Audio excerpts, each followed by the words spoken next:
Hello बच्चों।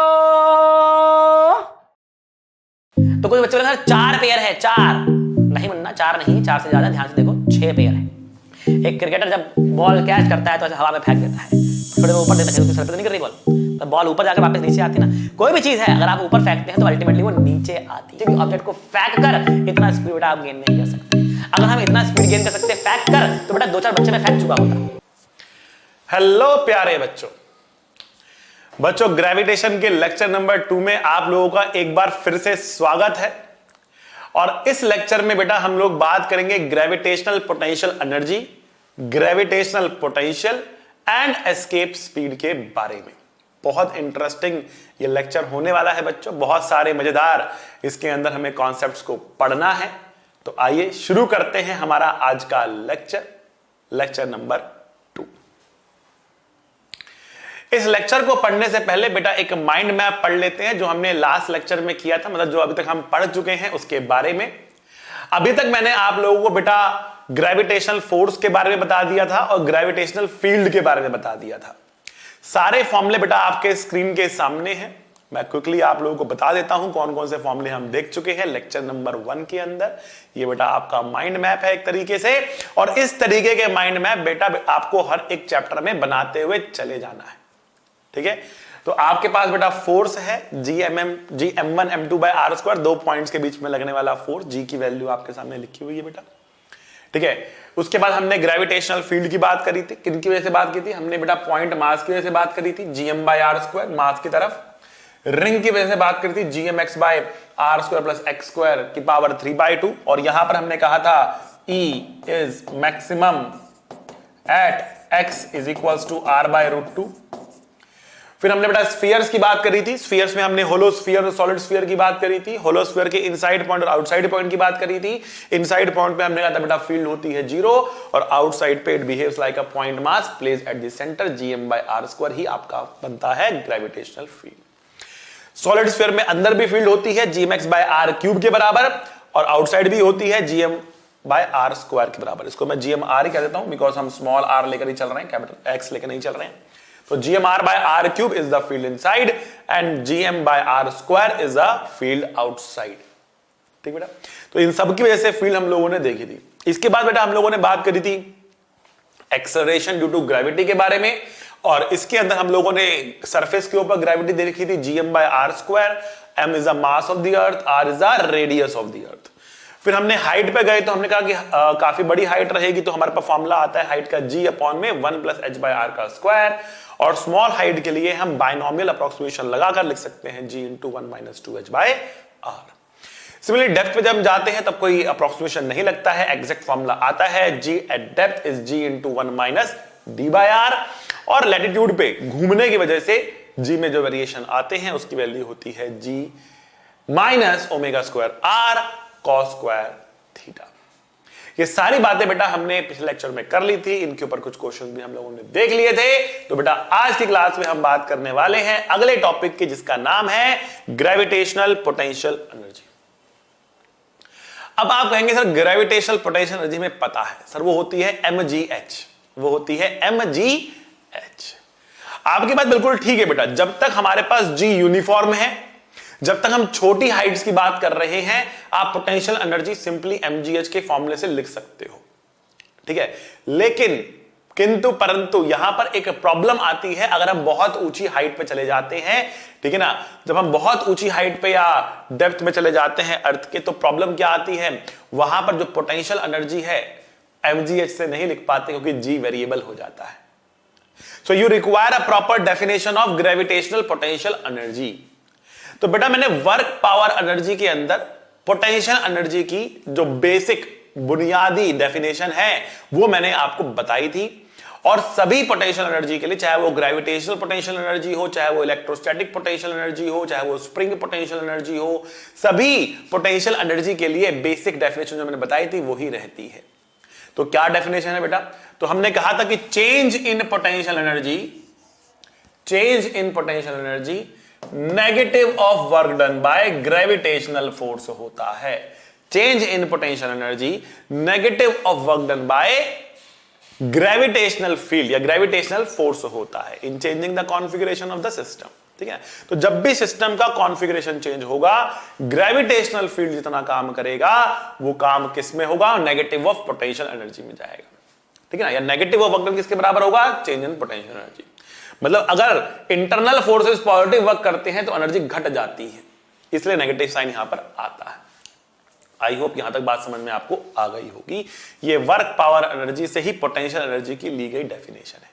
क्या है ये, change in potential energy is equal to negative of work done by the gravitational force और gravitational field, whatever you want to say. अब ये अर्थ के लिए वैलिड नहीं है खाली, ये हर किसी मास के लिए वैलिड है। जो मर्जी मास आप ले सकते हो, खाली अर्थ के लिए नहीं।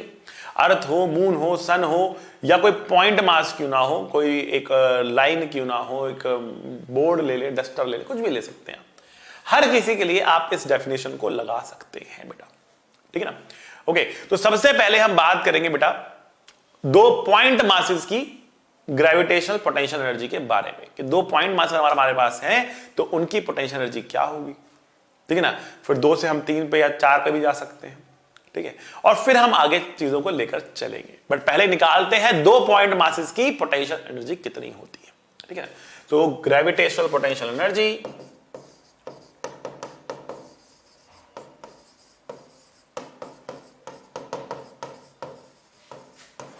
ऑफ टू पार्टिकल सिस्टम,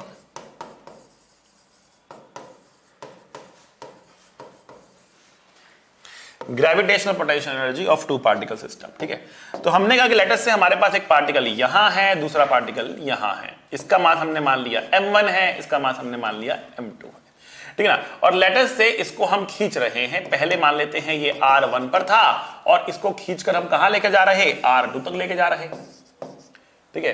तो रास्ते में कभी ये r डिस्टेंस पर भी रहा होगा और मान लिया इसको हमने कर दिया फिक्स, ताकि हम एक को ही मूव कराकर उस पर वर्क डन देख लें, जो फिक्स्ड है उस पर तो वर्क डन 0 हो जाएगा।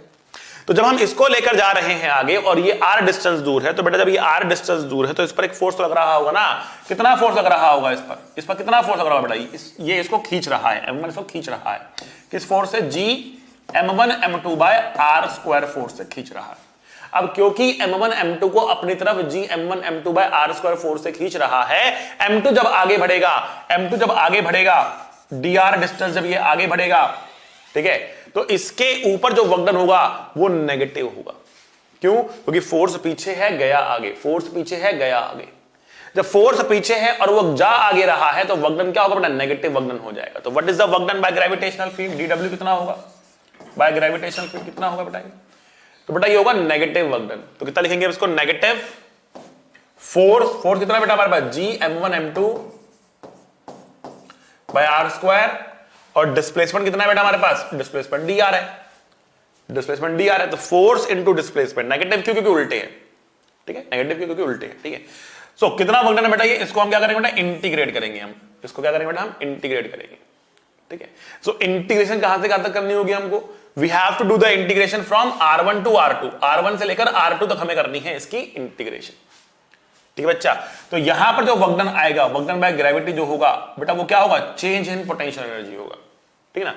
तो हम बोलेंगे पोटेंशियल एनर्जी कहां से कहां तक चेंज हो रही है, जब r1 पे था तो मान लिया पोटेंशियल एनर्जी ur1 है, जब r2 पे था तो हमने कहा पोटेंशियल एनर्जी ur2 है। तो ये क्या आ गया बेटा, g m1 m2, और 1/r स्क्वायर का इंटीग्रेशन होता है -1/r, r1 से लेकर r2 तक, ठीक है भाई। ये तो आपको आता है ना, क्योंकि आपकी मैथ्स क्या है, आपकी मैथ्स तो बन्नाट है, ठीक है। तो अब देखते हैं, अब फिजिक्स की माया देखते हैं, ठीक है, क्या हो रहा है यहाँ पर। तो हम कह रहे हैं कि u क्या है, ur2 माइनस ur1 है, ठीक है, minus g m1 m2, upper limit डालेंगे बेटा r2 आएगा, लोअर लिमिट डालेंगे बेटा r1 आएगा, समझ गए। चलो जी, बहुत बढ़िया। अब देखो यहाँ पे हमारे पास चेंज इन पोटेंशियल एनर्जी आ चुका है, हमारे पास चेंज इन पोटेंशियल एनर्जी आ चुका है। अब यहां पर हम क्या कर सकते हैं इसके आगे, देखो बच्चा, यहां पर बार बार चेंज के टर्म में बात करना होता है डिफिकल्ट, इसलिए हम एक लेते हैं रेफरेंस जहां पे पोटेंशियल एनर्जी कह देते हैं 0। तो अगर इन दोनों में से एक 0 हो गया तो दूसरी जगह पे पोटेंशियल एनर्जी आपको मिल गई, उसको कहते हैं रेफरेंस लेना। तो ऐसे में हम जो रेफरेंस लेते हैं वो लेते हैं इन्फिनिटी पर। इन्फिनिटी पर इसलिए लेते हैं बिकॉज यहां पर भी अगर आप एक को इन्फिनिटी डालेंगे तो 1/∞ 0 हो जाएगा, तो यहां पर भी एक सिंपल एक्सप्रेशन आपको मिल जाएगा, ठीक है। यहां पर भी आपको एक सिंपल एक्सप्रेशन मिल जाएगा बेटा, ठीक है। तो अब हम यहां पे क्या करने वाले देखते हैं।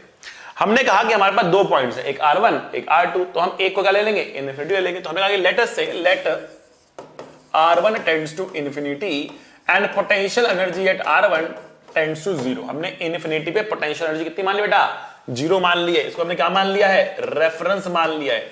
हम ये नहीं कह रहे कि पोटेंशियल एनर्जी वहां पर 0 है, हम ये कह रहे हैं कि हमारे पोटेंशियल 0 मान रहे हैं।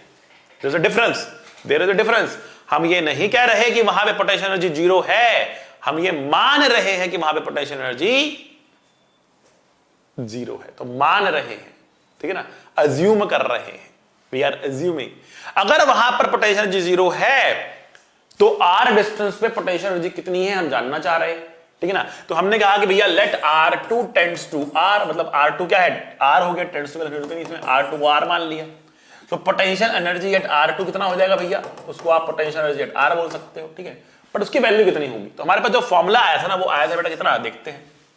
हमारे पास फॉर्मूला आया था UR2 minus UR1, UR2 minus UR1 is equal to minus GM1M2 into 1 by R2 minus 1 by R1, 1 by R2 minus 1 by R1, ये फॉर्मूला आया था हमारे पास भैया। अब R1 को क्या डालना बेटा, इन्फिनिटी डाल देते हैं, और R2 डालना R डाल देते हैं। UR हो गया, ये U इन्फिनिटी हो गया, ठीक है ना, minus GM1M2 1 by R and 1 by infinity हो गया, ठीक है ना। R2 की जगह पे R और R1 की जगह पे इन्फिनिटी डाल दिया हमने, ठीक है। अब U इन्फिनिटी तो बेटा 0 हो गया, ठीक है ना, U इन्फिनिटी तो बेटा 0 हो गया, तो इसको डालें 0 डालें तो ये हो जाएगा UR is equal to minus GM1M2 by R। ये फॉर्मूला हमारे पास अब निकल कर आ गया, और इसके अंदर कंडीशन क्या है कि जब R इन्फिनिटी है तो पोटेंशियल एनर्जी हमने 0 ले लिया है, मान लिया है, कह दिया है, ठीक है ना। कब, जब इन्फिनिटी कहां पर 0 माना है, इन्फिनिटी पोटेंशियल एनर्जी, ठीक है। आगे बात समझ में आपको। अब बेटा ये फॉर्मूला आपको कर लेना है याद, मैं लिख के देता हूं आपको। फॉर्मूला क्या है, फॉर्मूला है 2 पॉइंट मासेस आपके पास, M1 M2 इनके बीच की दूरी, R इनके बीच का डिस्टेंस। तो इस सिस्टम की जो पोटेंशियल एनर्जी है ये खाली M1 की नहीं है, खाली M2 की नहीं है, ये M1 M2 के सिस्टम की एनर्जी है। तो जो M1 M2 के सिस्टम की एनर्जी है ना बेटा, वो कितनी है, वो है बेटा minus GM1 M2 by R। ये हमारे पास इस सिस्टम की पोटेंशियल एनर्जी आ गई, समझ गए, ऑल क्लियर बेटा, कोई परेशानी वाली बात यहां तक नहीं है, ठीक है। तो बढ़ते हैं हम आगे, और आगे करते हैं हम चर्चा, आगे करते हैं बेटा हम चर्चा, ठीक है। चलो अब आपको अगर 2 से ज्यादा पॉइंट मासेस हुए तो क्या करेंगे, तो कोई नहीं, हम है ना, हम बचाएंगे आपको, ठीक है। अगर 2 से ज्यादा पॉइंट मासेस हुए, मान लिया आपके पास 3 पॉइंट मासेस हैं, 1 पॉइंट मास यहां, 1 पॉइंट मास यहां, 1 पॉइंट मास यहां, इनके बीच में दूरी R और R, हम जानना चाह रहे हैं इस सिस्टम की पोटेंशियल एनर्जी कितनी होगी। तो कैसे निकालेंगे बेटा हम, बहुत सिंपल। देखो पोटेंशियल एनर्जी एक स्केलर क्वांटिटी है, पहली बात तो पोटेंशियल एनर्जी एक स्केलर क्वांटिटी है, उसकी कोई डायरेक्शन नहीं होती। तो वेक्टर सब नहीं लेना, आपको सिंपल जोड़ देना है, सिंपल अलजेब्रा लगेगा यहां पर, सिंपल जोड़ना है आपको, ठीक है, कोई डायरेक्शन देखने की जरूरत नहीं है। अब यहां पर क्या, हमें 2 पार्टिकल्स के बीच की पोटेंशियल बता दी ना, तो यहां पर आपको 2-2 के पेयर बनाने हैं, आपको यहां पर 2-2 के पेयर बनाने हैं, ठीक है। तो पेयर बना लेते हैं, कैसे बनेंगे पेयर, हमें देखो एक पेयर तो ये दिख रहा मुझे, एक पेयर मुझे ये दिख रहा, एक पेयर मुझे ये दिख रहा, 3 पेयर मुझे दिख रहे। हर पेयर की पोटेंशियल एनर्जी लिखेंगे और आपस में जोड़ देंगे बेटा, ठीक है। तो बेटा इस पेयर की पोटेंशियल एनर्जी कितनी है, इस पेयर की पोटेंशियल एनर्जी है minus GM1 M2 by R। ध्यान रखना नीचे R स्क्वायर नहीं है, नीचे खाली R है, नीचे R स्क्वायर नहीं है, नीचे R स्क्वायर करोगे तो बेटा फोर्स बन जाता है, नीचे R स्क्वायर करोगे बेटा क्या बनता है, फोर्स बन जाता है। तो फोर्स नहीं लिखना है आपको, आपको पोटेंशियल एनर्जी लिखनी है।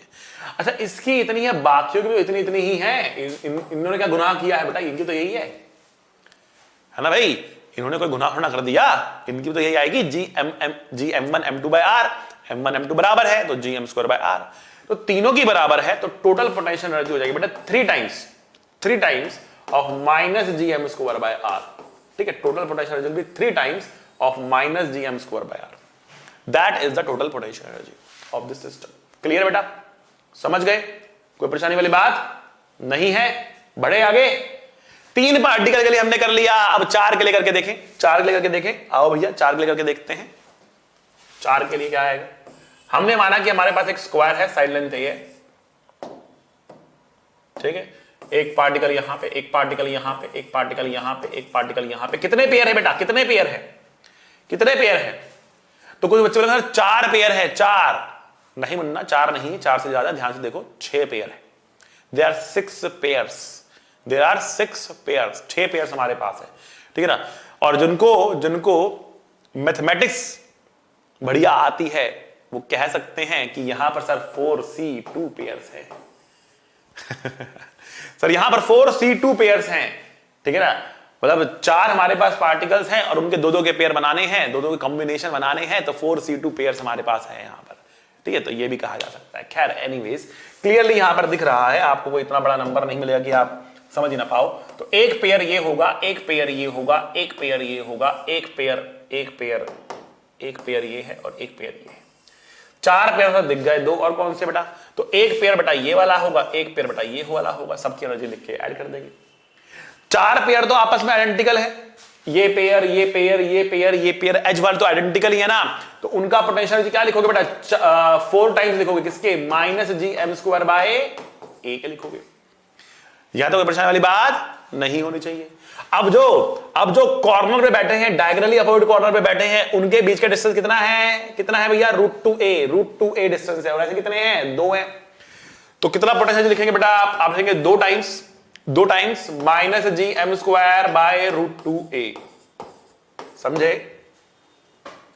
आया समझ में? सो -gm²/√2a, डिस्टेंस √2 टाइम्स है ना इसका, √2a लेना पड़ेगा। कुछ बच्चे करते हैं 6 से मल्टीप्लाई कर देते हैं इसको, sir -gm²/a × 6, that is the answer, ठीक है। नहीं, 6 पेयर जरूरी है कि 6 के 6 आइडेंटिकल नहीं है, 4 आपस में आइडेंटिकल है, 2 आपस में आइडेंटिकल, अलग अलग है वो। तो 4 आपस में आइडेंटिकल है, उसको 4 से मल्टीप्लाई करेंगे, 2 आपस में आइडेंटिकल है, उसको 2 से मल्टीप्लाई करेंगे। समझ गए बेटा? कोई परेशानी वाली बात नहीं होनी चाहिए। क्लियर? चलो तो बड़ा बढ़ते हैं हम आगे, और आगे करते हैं हम यहां से बात। चलो एक चैलेंजर दे देते हैं आपको चैलेंजर बहुत दिन हो गए दिए हुए ना। चैलेंजर ये है बेटा कि आपके पास है ना एक क्यूब है,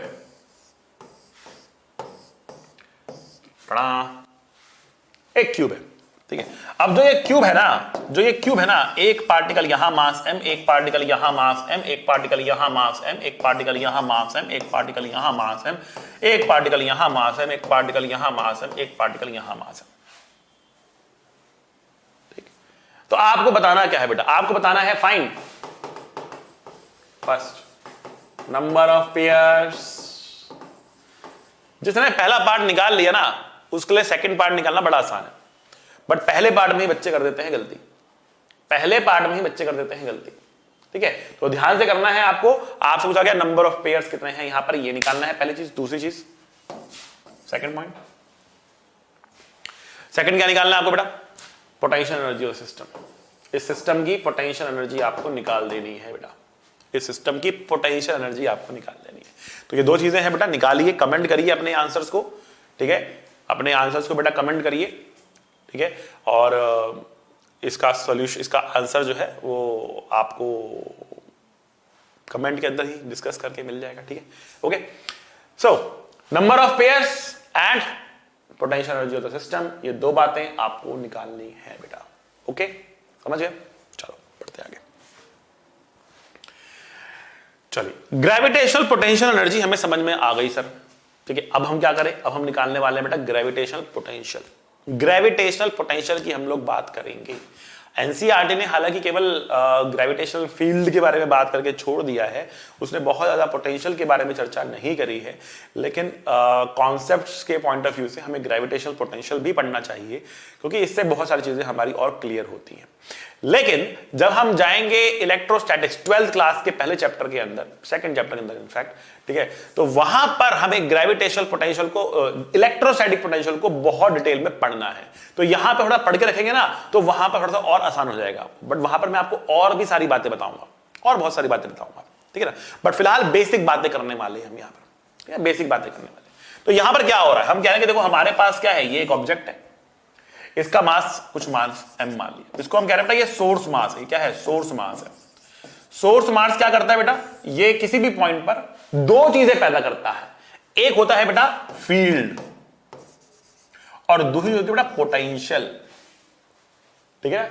हालांकि फील्ड और पोटेंशियल जो है ना वो एक ही क्वाइन के दो साइड्स हैं, वो एक ही क्वाइन के दो साइड्स हैं, मतलब साथ में मिलेंगे आपको। ऐसा नहीं होगा खाली आपको एक साइड दे दी क्वाइन की दूसरी साइड दी ही नहीं, आपको एक साइड दे दी आपको, ऐसा पॉसिबल नहीं है, ठीक है ना। तो ये क्या है, फील्ड एंड पोटेंशियल जो है वो एक ही क्वाइन के दो साइड्स हैं बेटा, आपको इकट्ठे मिलेंगे, ठीक है ना। फील्ड जब भी आएगी तो पोटेंशियल आ जाएगा, पोटेंशियल जब भी होता है फील्ड आ जाएगी, ठीक है। ठीक है, मतलब एक लोकेशन पर नहीं, एक स्पेस में, एक रीजन में बात कर रहे हैं कि फील्ड फैली हुई है, तो वहां पे कहीं ना कहीं पोटेंशियल का भी एक वेरिएशन दिख रहा होगा। इनफैक्ट अगर टू बी ऑनेस्ट अगर हम बात करें तो फील्ड करती क्या है, फील्ड पोटेंशियल को बदलती है, फील्ड पोटेंशियल को बदलती है। जिस डायरेक्शन में फील्ड होती है उस डायरेक्शन में पोटेंशियल घटता है। बट ये सारी बातें जो है इलेक्ट्रोस्टैटिक्स में जाकर मैं आपको अच्छे से समझाऊंगा, अभी बहुत ज्यादा स्ट्रेस नहीं करूंगा आपको इतनी डेप्थ में ले जाकर, ठीक है ना। अभी जितनी जरूरत है 11th क्लास में आपको उतनी ही मैं केवल बात करने वाला हूं। तो बेटा पोटेंशियल क्या होता है, पोटेंशियल होता है कि अगर हम एक पॉइंट मास को इन्फिनिटी से लेकर, एक पॉइंट मास को इन्फिनिटी से लेकर चले और इस पॉइंट तक लेकर आए, तो जो ग्रेविटेशनल फील्ड ने वर्क डन किया होगा पर यूनिट मास, उसका negative is potential. So potential at this point is negative of work done by gravitational field per unit mass, ठीक है ना। इसमें जिस मास को लेकर आ रहे हैं उस मास से डिवाइड करना पड़ेगा। अच्छा, पोटेंशियल एनर्जी क्या थी, तो पोटेंशियल एनर्जी हमने कही थी ये तो बेटा negative of work done by gravity, infinity पे जीरो मान के हमने बात करी, इन्फिनिटी से लेकर आ रहे हैं हम, ठीक है ना। मतलब इन्फिनिटी से लेकर आ रहे हैं तो हमें डेल्टा डालने की जरूरत नहीं पड़ेगी, वरना यहां पर भी डेल्टा डालना पड़ेगा, यहां भी डेल्टा डालना पड़ेगा, ठीक है। अगर इन्फिनिटी से लेकर नहीं आएंगे तो रेफरेंस से लेकर चल रहा है, जब मैं डेल्टा नहीं डाल रहा हूं तो by default it is from the reference point, ठीक है। तो यहां पर m है, यहां पर m नहीं है, तो बेसिकली मैं कह सकता हूं ना बेटा यहां पर कि ये m टाइम्स v होगा, ये m टाइम्स v होगा।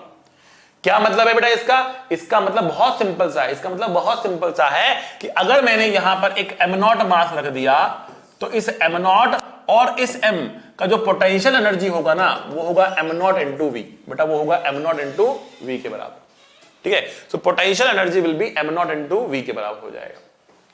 आई बात समझ में आपको, इतनी सिंपल सी बात है ये, ठीक है। तो ये आपको एक रिलेशन में मिल गया, हालांकि एक अलग टॉपिक मेरे पास है, मैं उसमें इसको फिर से डिस्कस करूंगा अभी आपके सामने, ठीक है। बट फिलहाल पोटेंशियल पे हम करते हैं फोकस, ठीक है। बट यहां पर मैंने मोटा मोटा उस पॉइंट के बारे में समझा दिया, आगे जाकर मैं उसको कोड करके आपको और समझाऊंगा, उसके बारे में क्वेश्चन भी देखेंगे उसके ऊपर, ठीक है। खैर आगे बढ़ते हैं हम यहां पर और आगे बात करते हैं, ठीक है। देखिए हम यहां पर क्या कहने वाले हैं, हम यहां पर ये कहने वाले हैं कि जो पोटेंशियल है वो है negative of work done bye पर यूनिट मास, ठीक है, बाय द फील्ड। इसको आप एक्सटर्नल एजेंट के टर्म में भी डिफाइन कर सकते हो हमेशा, ठीक है। आप बोल सकते हो potential is work done by the external agent पर यूनिट मास, बट कैसा हुआ, ये स्लोली होना चाहिए, आप धीरे धीरे लेकर आ रहे हो ऑब्जेक्ट को। आप अगर इस मास को धीरे धीरे लेकर आओगे ना, ठीक है, तब एक्सटर्नल एजेंट का work done will be negative of work done by the field, और इसलिए ये माइनस साइन हटकर यहां पे work done by external agent हो जाएगा। तो अगर आप एक्सटर्नल एजेंट के टर्म में पोटेंशियल को डिफाइन करना चाहते हो तो आपको माइनस साइन नहीं लगाना है, work done by external agent पर यूनिट मास कर देना है और स्लोली लिखना है यहां पर, इतनी बात, ठीक है। और ये क्या है बेटा, इसके अंदर तो कंडीशन आ गई स्लोली वाली, अगर स्लोली नहीं लिखा है तो क्या पोटेंशियल डिफाइन नहीं होगा, किस तरीके से, इस तरीके से। This is the most basic definition, जो कि चाहे स्लोली लेके जाओ चाहे फास्ट लेके जाओ, this is valid, but this is valid only when it is run slowly, ठीक है। आई बात समझ में आपको। So gravitational potential is negative of work done by the gravity पर यूनिट मास। अब इससे हमारा फॉर्मूला क्या बनकर आता है एक बार फटाफट देख लेते हैं। देखिए नाउ ग्रेविटी का बटन क्या होगा बेटा, force into displacement FDR divide by mass, ठीक है ना। अब F बाय M क्या होता है बेटा, फील्ड होता है, ये क्या होता है बेटा, फील्ड होता है, तो E डॉट dr हो गया, ये E डॉट dr हो गया आपके पास। So potential is integration E dot dr। अब क्या कह रहे हो आप इसमें, आप इन्फिनिटी से लेकर R तक जा रहे हो, आप इन्फिनिटी से लेकर R तक जा रहे हो, तो अभी यहां पर V आएगा। अगर डेल्टा भी लिखोगे तो आपको R1 से R2 लिख सकते हो। If you go from R1 to R2, then you can write delta V here. If you're writing it from infinity to R, तो आप यहां पे भी लिख सकते हो खाली। आई होप इतनी बात आपको समझ में आ गई होगी, ठीक है बच्चों। तो बढ़ते हैं आगे, और एक पॉइंट मास की वजह से सबसे पहले यहां पर पॉइंट मास की वजह से सबसे पहले मैं यहां पर आपको निकाल के दिखाता हूं फील्ड के पोटेंशियल कितना होता है, पोटेंशियल ड्यू टू पॉइंट मास।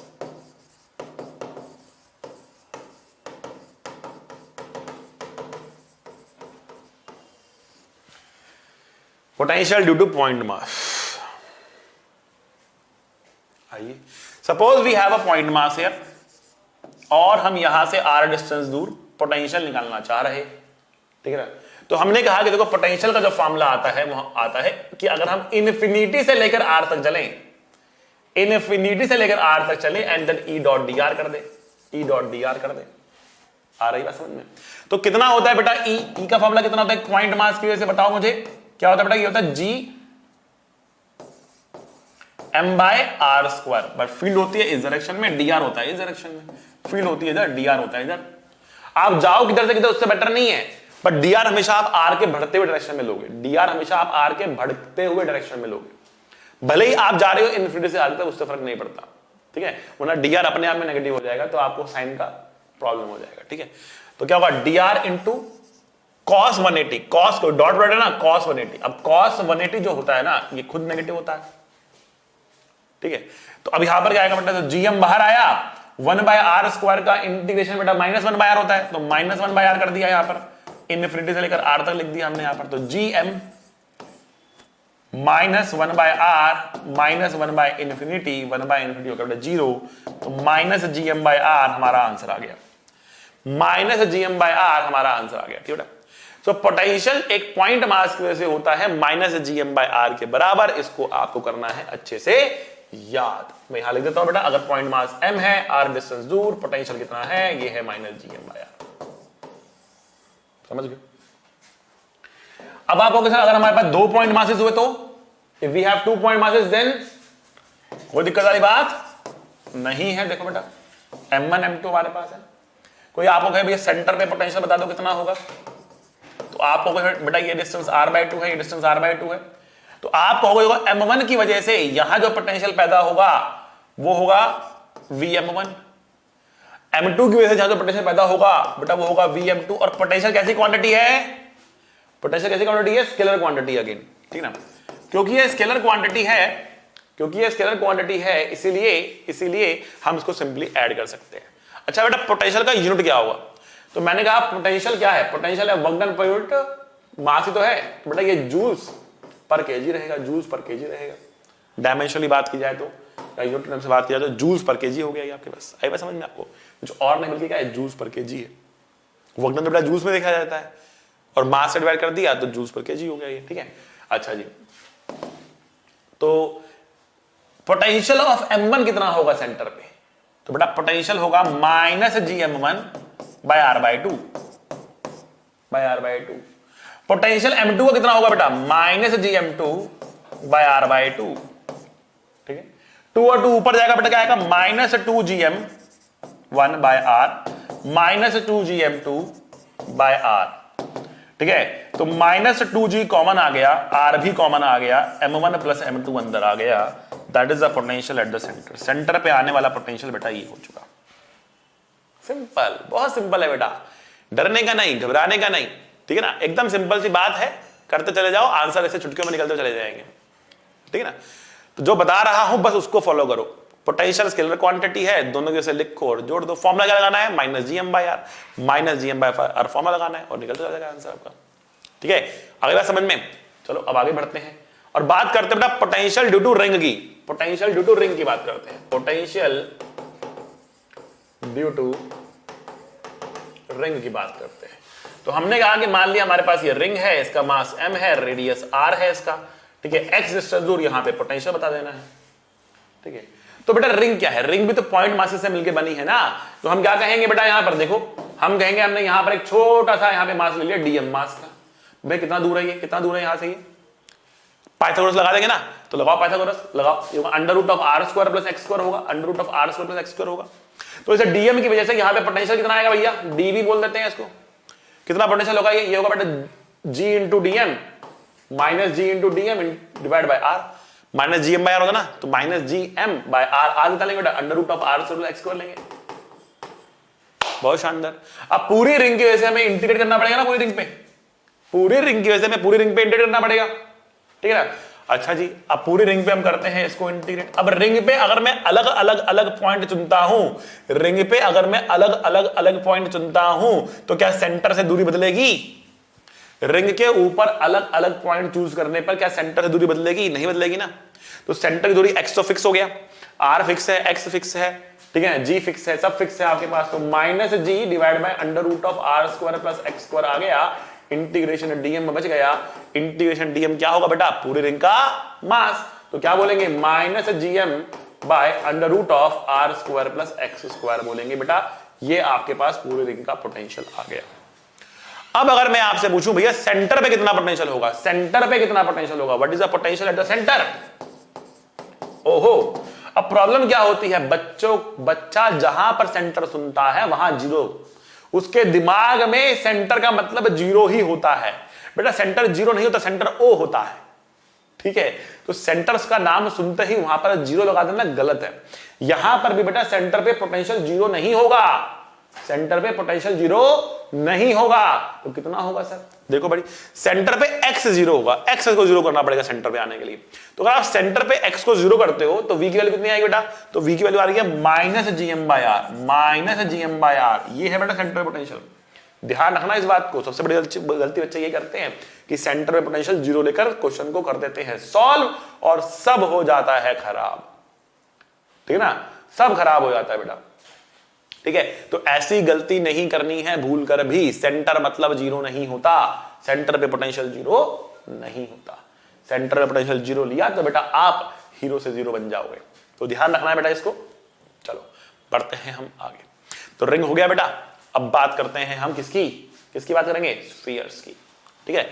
अब स्फीयर्स के लिए अगर चर्चा करें, स्फीयर्स के लिए चर्चा करें तो सबसे पहले हम बात करते हैं बेटा होलोस्फीयर की। यह लिख देता हूं, होलोस्फीयर की बात करते हैं। होलोस्फीयर कैसा होता है? जैसे प्लास्टिक की बॉल, अंदर से खाली, सारा मास सरफेस से फैला हुआ, दैट इज अ होलोस्फीयर, ठीक है। अगर सारा मास यहां फैला है, इसका रेडियस r है, मास इसका m है, आउटसाइड पॉइंट पे अगर हम पोटेंशियल लिखना चाहते हैं तो हम क्या कह रहे हैं? हम कह रहे हैं कि it is just like a point mass place at the centre. It is just like a point mass place at the centre. अगर ये एक पॉइंट मास की तरीके से ही है, अगर ये कुछ और नहीं बल्कि एक पॉइंट मास की तरीके से ही है जो सेंटर पे रखा हुआ है, तो हम क्या कह सकते हैं बेटा? तो हम कह सकते हैं v is equal to minus G M by R, जो कि एक पॉइंट मास का फॉर्मूला है बेटा। पॉइंट मास का फॉर्मूला तो ये था ना। तो आउटसाइड पॉइंट के लिए, for outside world, for outside point, sphere behaves as a point mass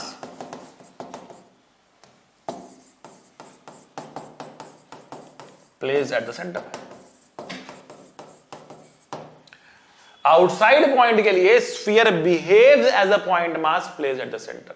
centre पे रखा हुआ पॉइंट मास बिहेव करता है। आगे बात समझ में बेटा?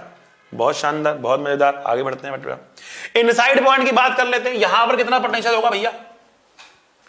तो हम कह रहे हैं पोटेंशियल का मीनिंग क्या होता है? पोटेंशियल का मतलब होता है एक पॉइंट मास को इनफिनिटी से लेकर आना है, आना है, आना है, आना है, आना है, आना है, आना है, यहां तक। तो कितना वर्क डन होगा?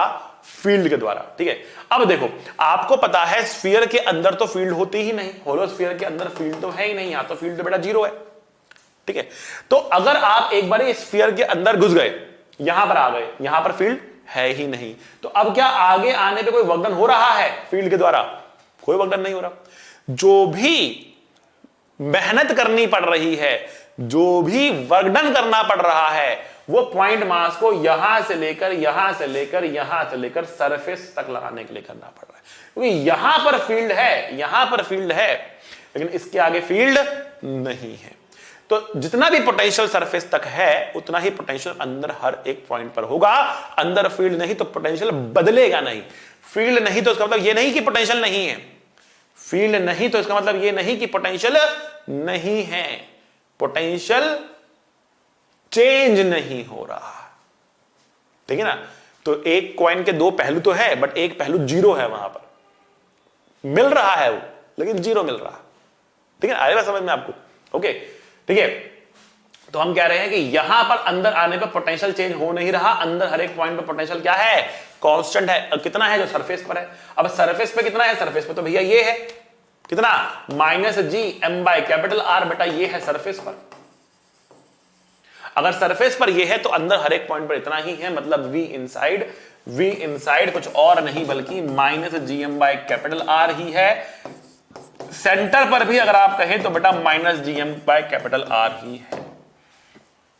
अगर यहां पर कोई आपसे पूछ ले भाई ग्राफ बना दो सर, एक पोटेंशियल वर्सेस आर के बीच में ग्राफ बना दो, ध्यान रखना बेटा आईआईटी के अंदर और मेडिकल के अंदर दोनों के अंदर ग्राफ जो है कई बार डायरेक्टली पूछ लिए गए हैं, मेंस में स्पेशली और नीट में ग्राफ डायरेक्टली पूछ लिए गए हैं, सर ये ग्राफ बता दो कितना होगा, और मल्टीपल टाइम्स आए हैं अलग अलग एग्जामिनेशन में, मल्टीपल टाइम्स आए हैं, ठीक है ना। मेडिकल के भी काफी सारे एग्जाम्स होते हैं ना अलग, तो उन सब में अलग अलग टाइम पर अलग बार ये जो है ग्राफ पूछ लिए गए हैं, ठीक है ना। और जो बच्चे आईआईटी की प्रिपरेशन करते हैं वो भी अलग स्टेट के जो एग्जामिनेशन देते हैं, ठीक है, पहले आईपीएस अलग होता था, ठीक है, तो अलग अलग स्टेट में अलग अलग जगह पर जो क्वेश्चंस आ रहे हैं उनमें भी कई बार जो ग्राफ पूछे गए हैं, मेंस के पेपर में भी ग्राफ आया है, ठीक है ना। तो बहुत इंपॉर्टेंट है बेटा, बहुत इंपॉर्टेंट है, ग्राफ आपको पता होना चाहिए। तो अंदर हर एक पॉइंट पे बेटा क्या है, पोटेंशियल क्या कांस्टेंट है, कितना, -GM/R।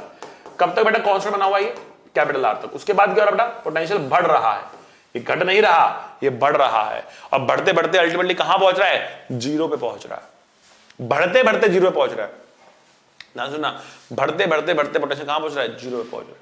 इसका मतलब क्या है, इन्फिनिटी पर पोटेंशियल बेटा मैक्सिमम है, इन्फिनिटी पर पोटेंशियल जीरो नहीं, जीरो तो है बट वो मैक्सिमम है, बाकी कहीं पर भी आ रहे हो तो पोटेंशियल और नेगेटिव हो रहा है, मतलब और कम हो रहा है, ठीक है ना। इन्फिनिटी पे पोटेंशियल बेटा मैक्सिमम है, ये बढ़ रहा है, घट नहीं रहा पोटेंशियल। यहां पर नेगेटिव साइन उसकी वैल्यू है उसकी, ठीक है ना, डायरेक्शन नहीं है, वैल्यू है, ध्यान रखना इस चीज को। तो बेटा ये था आपके पास होलो स्फीयर। अब बात करते हैं बेटा सॉलिड स्फीयर की, हम लोग सॉलिड स्फीयर की बात करते हैं बेटा। सॉलिड स्फीयर की बात करें तो आप इसको अर्थ से भी कंपेयर कर सकते हो, अर्थ भी तो एक सॉलिड स्फीयर है, अरे भैया अर्थ भी तो एक सॉलिड स्फीयर है ना, आगे ना। तो अगर आप अर्थ से भी इसको कंपेयर कर सकते हैं, अर्थ का पोटेंशियल बोल सकते हैं या फिर आप सॉलिड स्फीयर का पोटेंशियल बोल सकते हैं, ठीक है। तो अगर आपके पास एक सॉलिड स्फीयर है, अंदर पूरा भरा हुआ है, ये इसका रेडियस r है, इसका मास m है, बाहर कोई एक पॉइंट लिया आपने r डिस्टेंस दूर, तो आउटसाइड पॉइंट पे जो पोटेंशियल है ना वो है बेटा -GM/r, बेटा ये है -GM/r। बाहर किसी भी पॉइंट पे पोटेंशियल तो बेटा -GM/r ही है। आउटसाइड वर्ल्ड जो है वो डिपेंड करता है, आउटसाइड जो पॉइंट है उसके लिए स्फीयर जो है वो एक पॉइंट मास की तरीके से ही बिहेव करता है। लेकिन यहां पर बेटा इनसाइड में तो फील्ड होती है, GMR/R के इनसाइड में तो फील्ड होती है, तो अब अंदर भी बेटा पोटेंशियल जो है वेरी करने वाला है, अब अंदर पोटेंशियल कांस्टेंट नहीं रहने वाला, वेरी करने वाला है। तो बेटा इनसाइड पॉइंट पे कितना पोटेंशियल है, इनसाइड पॉइंट पे कितना पोटेंशियल है बेटा, तो बेटा इसका बहुत एक लंबा चौड़ा डेरिवेशन होता है, 12th में मैं करा दूंगा आपको उसका डेरिवेशन। फिलहाल के लिए आपको यहां पर फॉर्मूला याद करना, मेरे को एनसीईआरटी ने दे नहीं रखा आपको कुछ भी इसके बारे में, ठीक है। तो फॉर्मूला बड़ा लंबा सा फॉर्मूला है बेटा, ध्यान देना, -GM/2r³ 3r² -r²। फॉर्मूला बेटा याद करना है, इसको ध्यान रखना, छोड़ना नहीं है, फॉर्मूला याद करना है। -GM/2r³ 3r² -r² is the potential at inside point. Now what is the potential at the center? Center में पोटेंशियल कितना होगा बेटा, जीरो नहीं, जीरो नहीं होगा, अरे सेंटर का मतलब जीरो नहीं होता है, बताया था ना आपको। सेंटर के लिए r को जीरो डालोगे आप, जब आप स्मॉल r को जीरो डालोगे तो आपका फॉर्मूला आ रहा -3/2 GM/r। सर ग्राफ क्या बनेगा, v और r का ग्राफ क्या बनेगा सर, तो सेंटर में पोटेंशियल कितना है बेटा हमारे पास, -3/2 GM/r। कैपिटल R पे पोटेंशियल कितना है हमारे पास, कैपिटल R पे पोटेंशियल कितना है हमारे पास, तो कैपिटल R पे जो पोटेंशियल है सरफेस पर तो वो है -GM/R, यहां डाल दो R की वैल्यू कैपिटल R। उसके बाद इन्फिनिटी पर जाएंगे तो बेटा जीरो हो जाएगा अल्टीमेटली, ठीक है। तो ये वाला पोर्शन है, इनसाइड पॉइंट पे r² का फंक्शन आ रहा, मतलब ये क्या बन रहा, ये बन रहा पैराबोला, क्या बोला, पैराबोला। और जो ये हमारे पास है, ये हमारे पास है, ठीक है ना, तो ये कितना हमारे पास 1/r का प्रोपोर्शनल है, मतलब ये क्या है, ये है हाइपरबोला, क्या बोला, हाइपरबोला। ठीक है, तो इनसाइड पॉइंट पे जो ग्राफ आ रहा पोटेंशियल का वो आ रहा पैराबोला और आउटसाइड पॉइंट पे आ रहा हाइपरबोला। समझ गए? चलो, तो बड़ा ये सारे पोटेंशियल के फॉर्मूले हैं जो कि आपको रखने हैं याद। ठीक है ना, अब बढ़ते हैं हम आगे और आगे करते हैं चर्चा। ठीक, अब मैंने आपको कहा था कि हमारे पास क्या है, एक रिलेशन है जिसके बारे में मैंने आपको पहले ही बता दिया है, बट वो रिलेशन क्या है? रिलेशन है बेटा potential energy is mass times potential. अगर आपके पास कोई भी एक ऑब्जेक्ट है, उसकी वजह से यहां पर आप एक पोटेंशियल निकाल पा रहे हैं, और अगर आपने यहां पर कोई भी एक मास m रख दिया तो इस m और इस मास का जो पोटेंशियल एनर्जी हो जाएगा वो m इंटू वी हो जाएगा। सिंपल, m इंटू वी हो जाएगा। आगे बात समझ में? जैसे कि अगर मैं आपसे कहूं कि मान लिया हमारे पास एक रिंग है जिसका मास बेटा कैपिटल M है, सेंटर से √3r डिस्टेंस दूर मैंने एक पॉइंट रख दिया जिसका मास स्मॉल m है। What is their potential energy? इनकी पोटेंशियल एनर्जी कितनी होगी? Find potential energy. तो बहुत सिंपल सा खेल है बेटा, आप रिंग की वजह से पोटेंशियल जानते हो। पोटेंशियल का फॉर्मूला कितना है? Under -gm by under root of r square plus x square. x मतलब √3r का स्क्वायर, तो 3r स्क्वायर हो गया बेटा। ये पोटेंशियल आ गया आपके पास। अब जो पोटेंशियल आ गया इसको स्मॉल m से मल्टीप्लाई करके पोटेंशियल एनर्जी आ जाएगा। ठीक है, तो -gmm बाय 2r बेटा, ये हमारी पोटेंशियल एनर्जी आ गई। ये हमारी पोटेंशियल एनर्जी आ गई।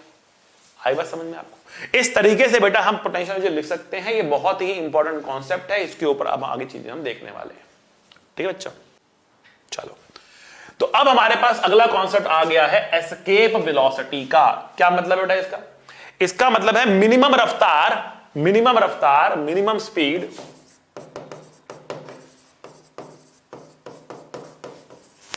with which a particle should be thrown so that it escapes from the gravitational pull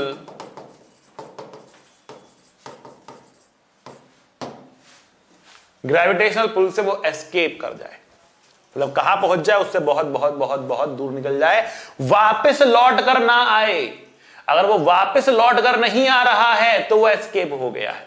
ठीक है ना, मतलब अगर आपने ये अर्थ ली है और आपने कहा मैंने यहां से पत्थर फेंक दिया, वो ऊपर गया वापस ही नहीं आया, इसका मतलब वो क्या हुआ बेटा? एस्केप हो गया। बंदूक तो चलाई होगी आपने, चलाई नहीं चलाई? अगर बंदूक की गोली को आपने हवा में ऊपर फेंका है तो क्या गोली लौटकर वापस नीचे नहीं आएगी? क्या वो गोली एस्केप कर जाएगी? तो बेटा गोली जो है वो एस्केप नहीं करती है, गोली भी जो है वो ऊपर जाकर घूम कर वापस नीचे आती है। इसलिए हवा में फायरिंग करना भी it is a very very very very very very dangerous thing.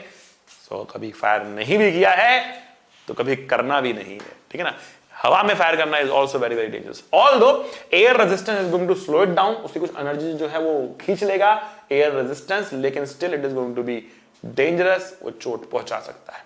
ठीक है, एक क्रिकेटर जब बॉल कैच करता है तो ऐसे हवा में फेंक देता है, थोड़े वो ऊपर देता है, उसके सर पे तो नहीं कर रही बॉल, पर बॉल ऊपर जाकर वापस नीचे आती है ना। कोई भी चीज है अगर आप ऊपर फेंकते हैं तो अल्टीमेटली वो नीचे आती है। हम कह रहे हैं कि कितनी रफ्तार से एक ऑब्जेक्ट को ऊपर फेंक दें कि वो वापस ही ना आए, दैट इज एस्केप वेलोसिटी। क्या कंसेप्ट लगाएंगे इसका? मतलब उसे कहां पहुंचाना है? हमें उसको पहुंचाना है बेटा इन्फिनिटी पर। कहां पहुंचाना है? इन्फिनिटी पर पहुंचाना है, क्योंकि इसकी जो ग्रेविटेशनल पुल है वो कहां तक फैला है बेटा? इसका ग्रेविटेशनल पुल फैला है इन्फिनिटी तक। तो उसे कहां तक पहुंचाना है बेटा? इन्फिनिटी तक पहुंचाना है। ठीक है, अब इन्फिनिटी तक बहुत दूर पहुंचाना है इसको। तो मुझे बताओ बेटा इन्फिनिटी पर पोटेंशियल एनर्जी कितनी होती है? तो हमने इन्फिनिटी पर पोटेंशियल 0 मान रखी है ना। सो इन्फिनिटी पे पोटेंशियल 0 हो गई। कम से कम इन्फिनिटी पे काइनेटिक एनर्जी कितनी होती है? कम से कम इन्फिनिटी पे काइनेटिक एनर्जी कितनी होती है? तो minimum kinetic energy at infinity is 0। भाई रफ्तार तो 0 हो सकती है ना मिनिमम, यस और नो? उससे ज्यादा ही होगी, उससे कम तो हो नहीं सकती, नेगेटिव में काइनेटिक एनर्जी हो नहीं सकती। ठीक है ना, पोटेंशियल एनर्जी 0, काइनेटिक एनर्जी 0। तो कम से कम what is the minimum total energy here? What is the minimum total energy? Minimum total energy is 0। आ रही बात समझ में? इसका मतलब क्या हुआ कि अगर किसी सिस्टम के पास कम से कम टोटल एनर्जी 0 है तो वो एस्केप कर जाएगा। अब अगर 0 एनर्जी से एस्केप कर जाएगा, थोड़ा वियर्ड सुनने में। वियर्ड इसलिए ही है क्योंकि इन्फिनिटी में हमने जीरो माना हुआ है और वहां पर जीरो होना कोई जरूरी नहीं है, माना है वहां पर हमने zero, in fact it is maximum, बाकी जगह पर नेगेटिव निकल कर आ रहा है, बाकी जगह पर नेगेटिव निकल कर आ रहा है, ठीक है ना।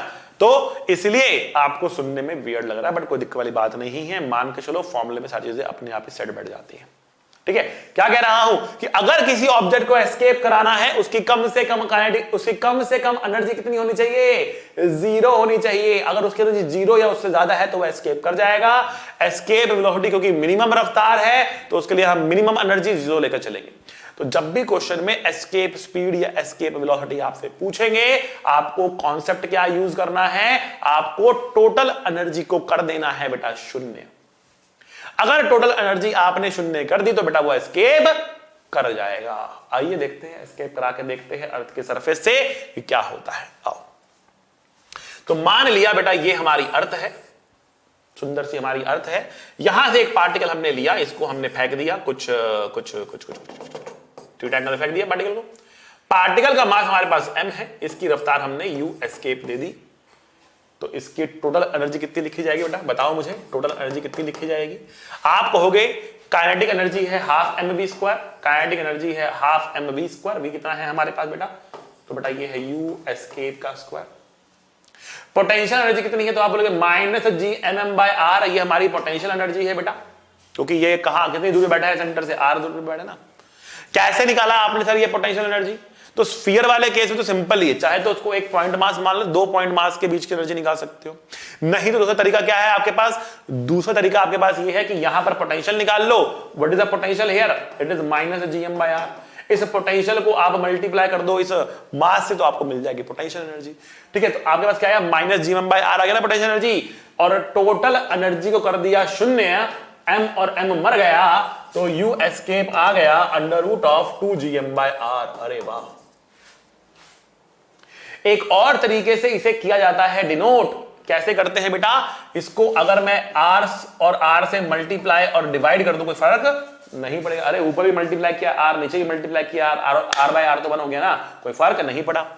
gm by R square, gm by R square small g बन जाएगा और ये 2gr आ जाएगा, ये 2gr आ जाएगा। आई बात समझ में। सो पोटेंशियल एनर्जी ये रही आपके सामने, पोटेंशियल एनर्जी ये रही आपके, सॉरी एस्केप स्पीड ये रही आपके सामने, ठीक है ना। एस्केप स्पीड का फॉर्मूला आपके सामने आ चुका है, दोनों फॉर्मूले आपको करने हैं याद। मैं फिर से लिखता हूं, under root of 2gm by R या फिर it is under root of 2gr, ये दो फॉर्मूले आपके सामने।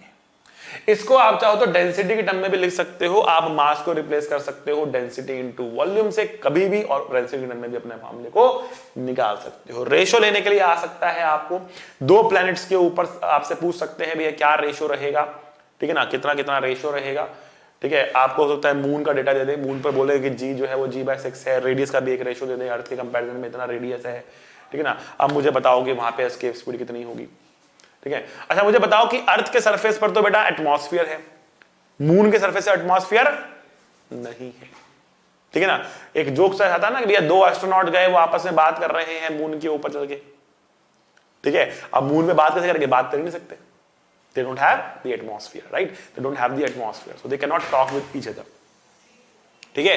तो क्योंकि एटमॉस्फेयर नहीं है, साउंड ट्रैवल नहीं कर सकती, और वैक्यूम में साउंड ट्रैवल नहीं कर सकती, इट्स अ मैकेनिकल वेव, ठीक है। तो मून के ऊपर they can not talk, it doesn't have the atmosphere. Why, moon के ऊपर एटमॉस्फेयर बेटा क्यों नहीं है, उसका कारण है। उसका कारण क्या है कि जब हम एयर की बात करते हैं तो बेटा एयर रेस्ट पर नहीं होती, एयर के जो मॉलिक्यूल्स होते हैं दे हैव अ स्पीड।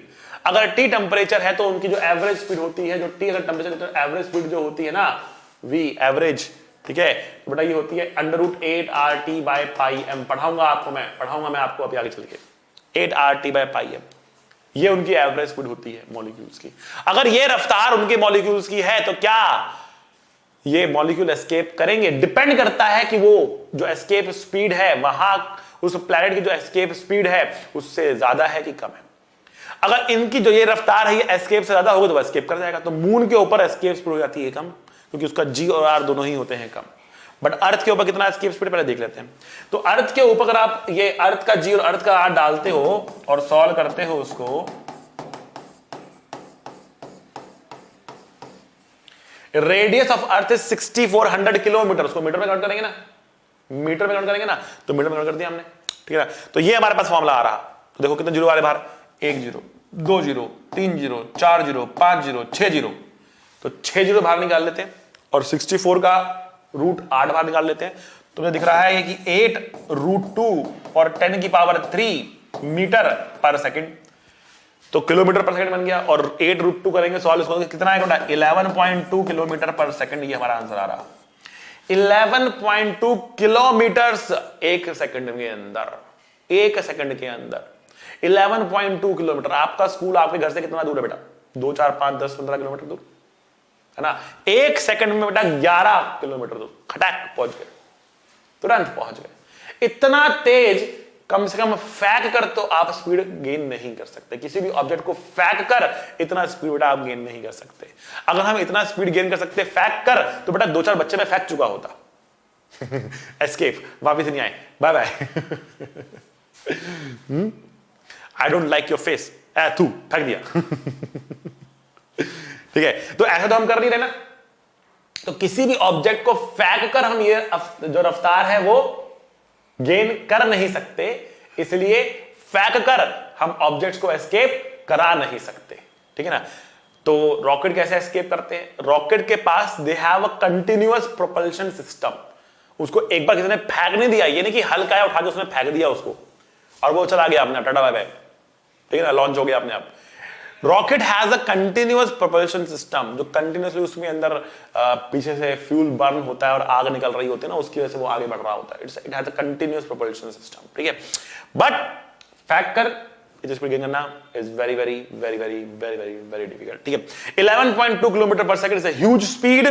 कंडीशन इसके अंदर क्या थी? एयर रेजिस्टेंस निगलेक्ट करी हुई है हमने। और दूसरी बात आपको ये समझनी है यहां पर एक और, कि this is independent of two things, one mass of the object and second angle of projection, ठीक है ना। Independent of